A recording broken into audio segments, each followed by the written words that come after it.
ये आकाशवाणी देहरादून है। अब आप पंकज सनवाल खुलबे से प्रादेशिक समाचार सुनिए।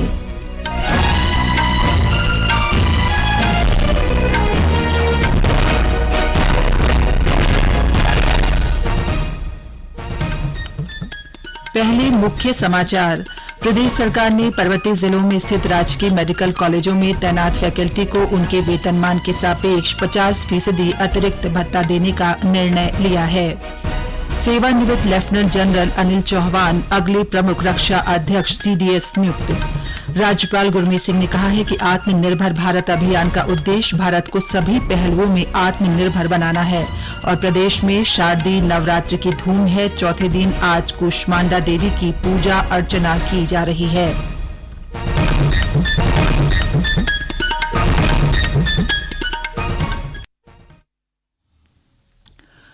और अब समाचार विस्तार से।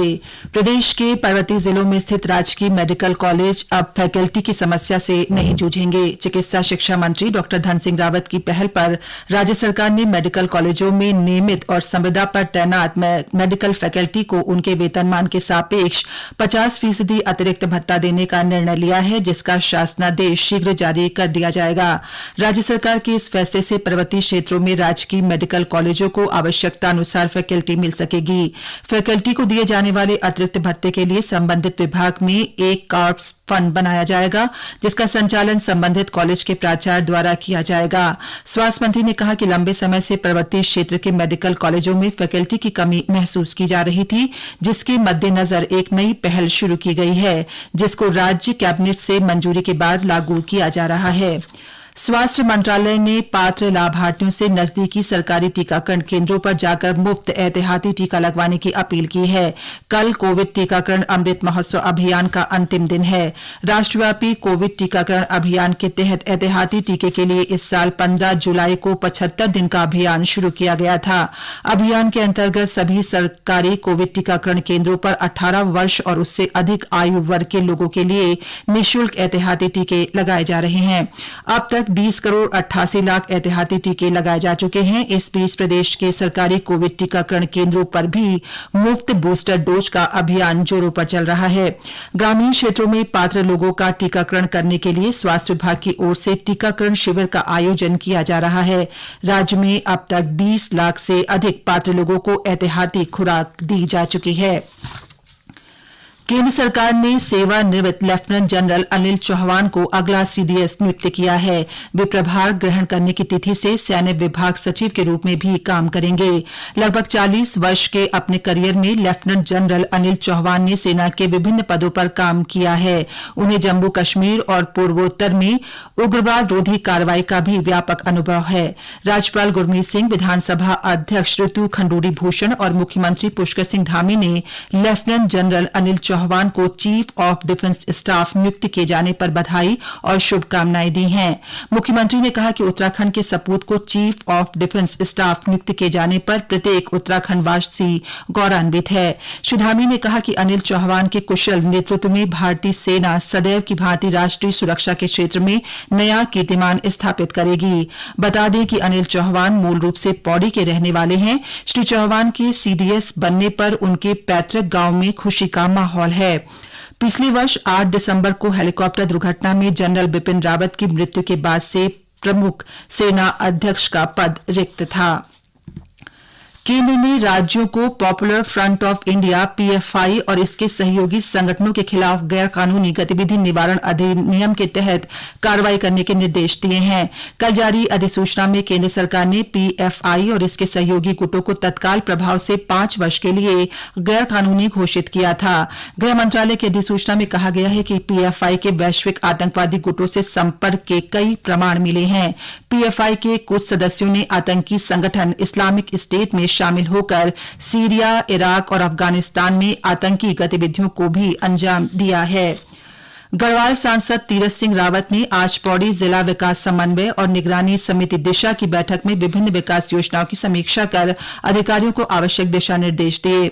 इस मौके पर श्री रावत ने मेरठ पौड़ी श्रीनगर राष्ट्रीय राजमार्ग पर शीघ्र कार्य शुरू करने के संबंधित अधिकारियों को निर्देश दिए। उन्होंने अमृत सरोवरों की प्रगति की समीक्षा करने के साथ ही जल जीवन मिशन के कार्यों में तेजी लाने को कहा।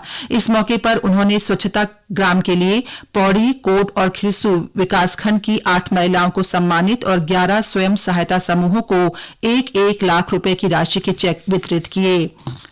प्रधानमंत्री नरेंद्र मोदी अब से कुछ ही देर में गुजरात के अहमदाबाद में राष्ट्रीय खेलों का उद्घाटन करेंगे। इस राष्ट्रीय खेलों में 36 प्रकार के खेलों की स्पर्धाएं होंगी, जिसमें 36 राज्यों और केंद्र शासित प्रदेशों से 7,000 से अधिक खिलाड़ी हिस्सा लेंगे। ये अब तक के सबसे बड़े राष्ट्रीय खेल होंगे।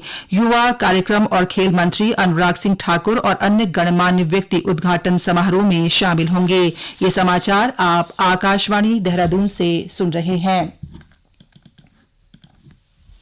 भारत देश के किसी भी हिस्से के मरीज को देश के किसी भी कोने में लाभ सुनिश्चित करती है, और जो पहले असंभव चला चला से हट का पहिया, लाचार नहीं बहना और भैया, हर कोने में पहुंच रहा है सेहत का वरदान।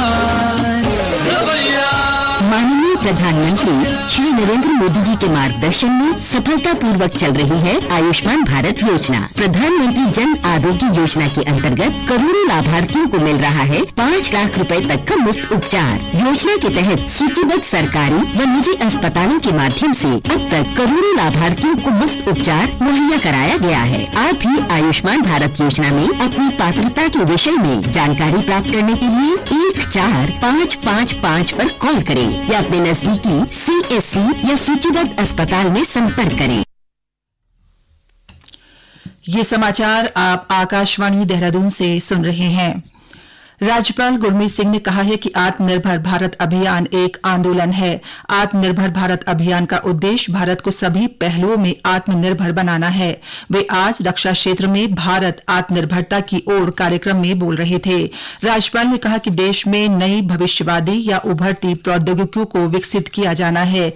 उन्होंने कहा कि भारत समय के साथ साथ रक्षा क्षेत्र में आयात को कम कर रहा है और स्वदेशीकरण को बढ़ावा दे रहा है, जो आत्मनिर्भरता को दर्शा रहा है। उन्होंने कहा कि मेक इन इंडिया को बढ़ावा देते हुए रक्षा औद्योगिकी की गलियारे, रक्षा और एरोस्पेस से संबंधित वस्तुओं के स्वदेशी उत्पादन को प्रेरित करना होगा।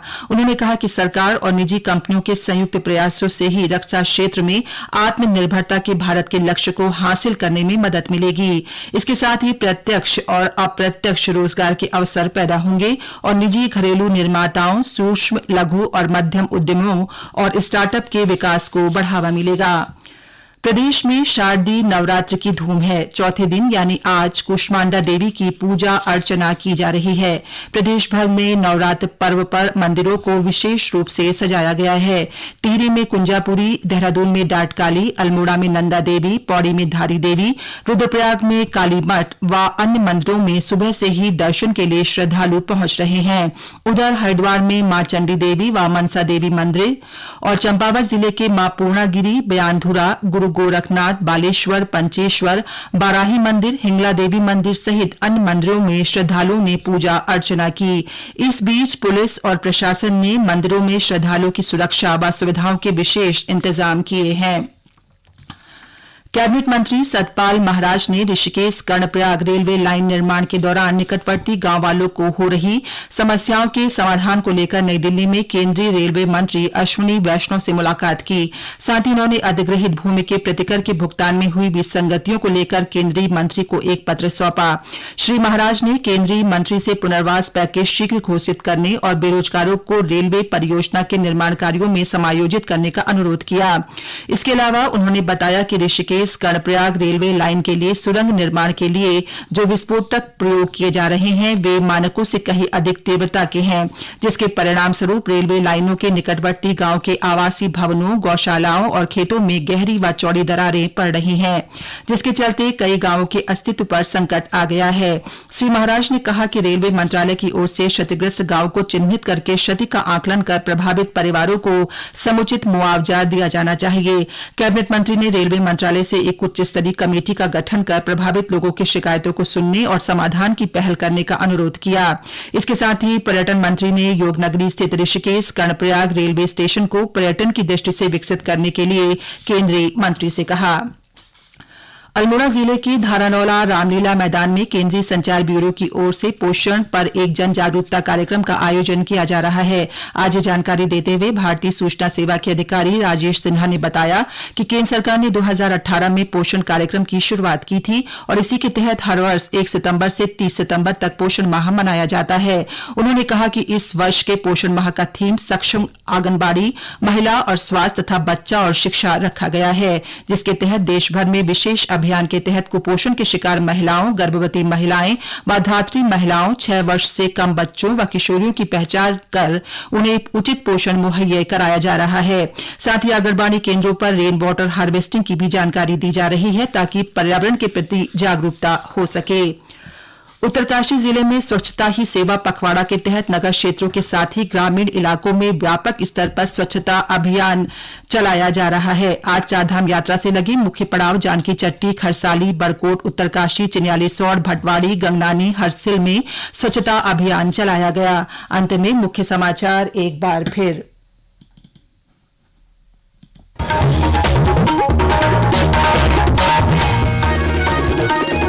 प्रदेश सरकार ने पर्वतीय जिलों में स्थित राजकीय मेडिकल कॉलेजों में तैनात फैकल्टी को उनके वेतनमान के सापेक्ष 50% अतिरिक्त भत्ता देने का निर्णय लिया है। सेवानिवृत्त लेफ्टिनेंट जनरल अनिल चौहान अगले प्रमुख रक्षा अध्यक्ष CDS नियुक्त।